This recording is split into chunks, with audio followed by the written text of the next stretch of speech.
Hello everyone and welcome back to Math Bold Master. আৰম্ভ কৰো আমাৰ আজিৰ সেশনটো।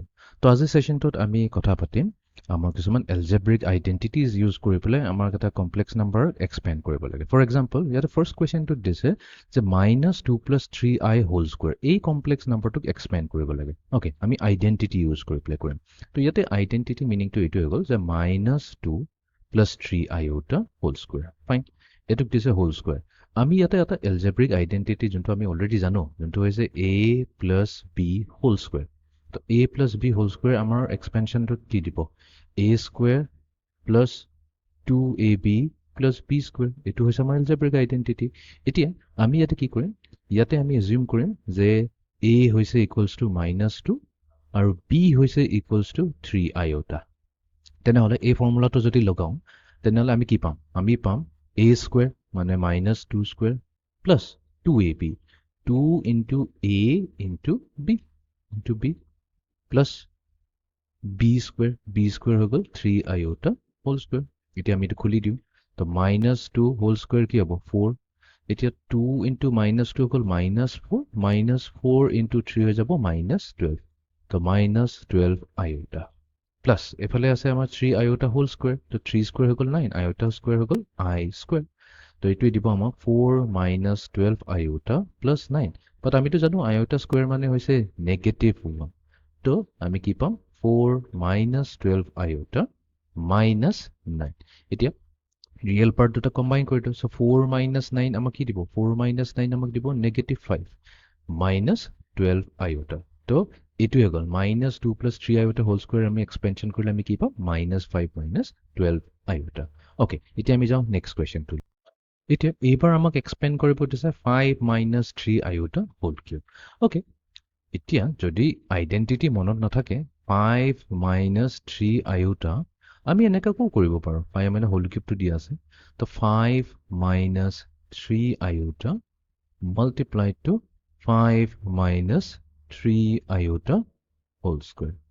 তো আমি যেনেকৈ এতিয়া প্ৰিভিয়াছ প্ৰবলেমটো 5 - 3 iota হোল স্কয়াৰ তাতে a + b হোল স্কয়াৰ লগাইছিল, ইয়াতে a - b হোল স্কয়াৰ লগাই এক্সপেন্ড কৰি তাৰপিছত 5 - 3 iota দি মাল্টিপ্লাই কৰিব। তো তেনেকৈ কৰি ল'ব, বাট আমি এইটো পাৰ্ট নলওঁ। আমি কি কৰিম? আমি এটা অল্টাৰনেটিভ পাৰ্ট লওঁ because a - b whole cube যদি আমি লওঁ, a - b হোল কিউব যদি লওঁ তেনেহ'লে ইয়াৰ এক্সপেনশনটো কি হ'ব? a cube -3a square b plus 3ab square minus b cube. তো আমি a আইডেন্টিটি ইউজ কৰিম ইয়াতে। তো ইয়াতে আমাৰ কি হ'ব? a হ'ব ইকুৱেলছ টু 5 আৰু b হ'ব ইকুৱেলছ টু 3 iota। তো এতিয়া আমি এপ্লাই কৰি দিওঁ। তো এইটোৱে আমাক কি দিব? এতিয়া ইয়াৰ এক্সপেনশনটো আমাক দিব a কিউব। তো প্ৰথমতে আমাক লাগে a কিউব, তাৰমানে আমি ল'ম 5 কিউব minus 3 a স্কয়াৰ মানে হৈ গ'ল 5 স্কয়াৰ multiplied to b হৈ যাব আমাৰ 3 iota plus 3 into a হৈ গ'ল আমাৰ 5 আৰু b স্কয়াৰ হৈ গ'ল আমাৰ 3 iota whole square minus b হৈ গ'ল আমাৰ 3 iota whole cube equals to so 5 cube মানে হৈ গৈছে 5 25 into 5 125।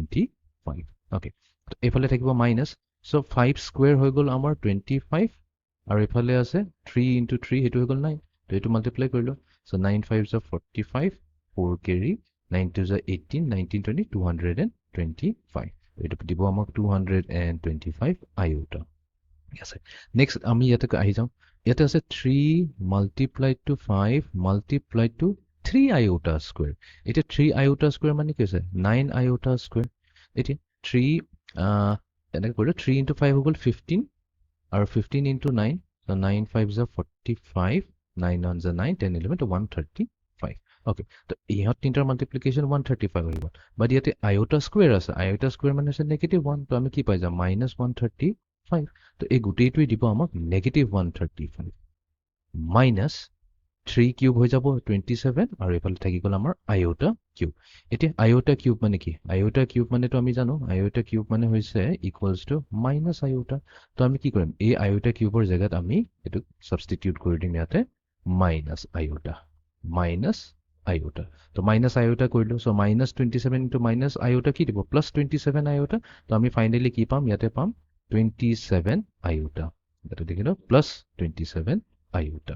Okay, তো এতিয়া আমি কি কৰিম এই ৰিয়েল পাৰ্ট আৰু এই ৰিয়েল পাৰ্টক কম্বাইন কৰি দিম তো 125 minus 135 এ আমাক দিব -10 তাৰ ইফালে আছে -225 আৰু +27 তো আমি এটা কাম কৰিম 225 minus 27 কৰি দিম তো এইটো কিমান দিব সো 15 minus 7 হৈ যাব আমাৰ 7 8 হৈ যাব 7 8 9 10 7 8 9 10 12 13 14 okay and ইফালে আছে 11 হৈ গল তো বিকজ এইটো কাটি পেলে তো 1 হৈ গল আমি এটা বড় লৈ ললো তো ইয়াৰ পৰা এটা 1 লৈ ইয়াত 11 হয় 11 minus 2 হৈ যাব আমাৰ 9 তো আমাৰ থাকি যাব 198 তো এইটো হৈ গল মাইনাস কাৰণ এইটো নেগেটিভ আছে -198 iota তো তাৰ মানে 5 minus 3i whole cube এটুক যদি আমি এক্সপেন্ড কৰো আমি পাম -10 minus 198 iota okay এতিয়া আমি যাও নেক্সট কোৱেশ্চনটো লৈ So, এবাৰ আমাক এক্সপান্ড কৰিব দিছে 1/3 plus 3 iota whole cube. Okay.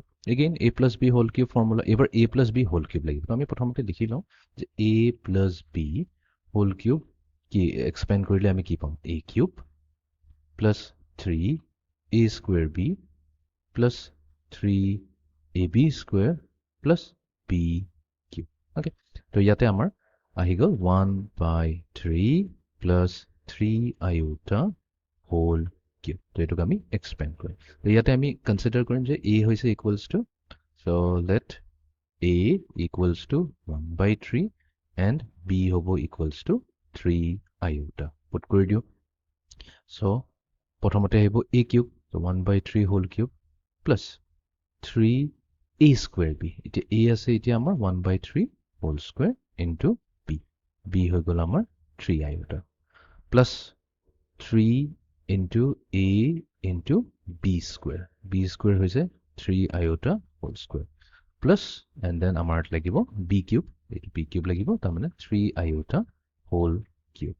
Okay, এতিয়া আমি simplify কৰি দিও।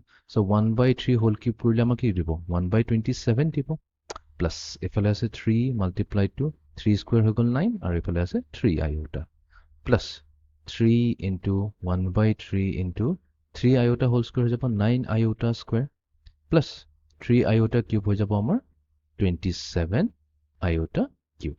Okay, এতিয়া আমি কেটামান ক্যান্সেলেশন কৰিব পাৰিম যেটা আগবঢ়া আগতে আমি কেটামান ক্যান্সেল কৰি লওঁ যে 3 1 is 3 ইয়াতে 3 into 3 9 হৈ গ'ল তো 9 times 1 হৈ যাব তো এইটো হৈ গ'ল ক্যান্সেল a to 3 আৰু a to 3 ক্যান্সেল হৈ গ'ল। ওকে ইয়াতে আমাৰ a i square টো হৈ যাব -1 আৰু a i cube টো হৈ যাব -iota তো এতিয়া আমি নেক্সট স্টেপত সিম্পলিফাই কৰি লিখিম আমি পাম 1/27 এতিয়া ইয়াতে কি থাকিব ইয়াতে কিন্তু iota থাকিব ইয়াতে 0 কৰি নিদিবা iota এটা থাকি যাব ইয়াতে প্লাস iota তাৰপিছত ইয়াতে কি আছে এইটো তো কেনসেল গ'ল 9 into i square আছিলে 9 into i square জাগাত -1 দিলে আমি পাই যাম -9 প্লাস প্লাস নহয় ইয়াতে 27 into -iota because i cube or জাগাত আমি পালো -i তো এতিয়া আমি কি কৰিম ফাইনালি কম্বাইন কৰিম তো 1/27 -9 এটো ৰিয়েল পাৰ্ট কম্বাইন হৈ যাব plus আৰু ইফালে থাকিব আমাৰ iota -27 iota. Okay, তো কম্বাইন কৰিলে আমি পাম -242 divide by 27 আৰু ইফালে আমি পাম -26 iota -26 iota আৰু যেহেতু আমাক স্ট্যান্ডাৰ্ড ফৰ্মত লাগে তো এটো হৈ গ'ল আমাৰ a plus -26 iota তো এটো হৈ যাব আমাৰ 1/3 plus 3 iota whole raised to the power cube তো ইয়াৰ expansion হ'ব -242/27 plus -26 iota.